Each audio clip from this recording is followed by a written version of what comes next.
How to restrict someone on Instagram.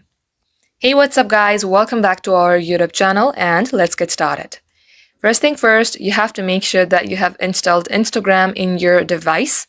Now, once it is so, open up your Instagram account. And once done, get logged into your Instagram.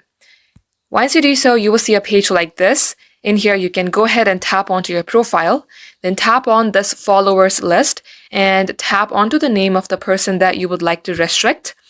Or else, in case they are not in your friends list, you can directly search for this person. Once you tap onto their profile or search for their profile, you will see a page like this.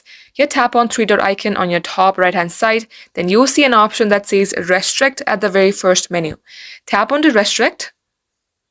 And likewise, this person has now been restricted.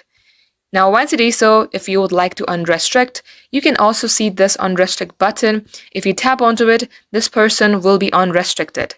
And likewise, guys, this is how you can do the same as well. That is all for today. Thank you for watching, and if it had helped you in any ways, then don't forget to like, share, and subscribe to our channel.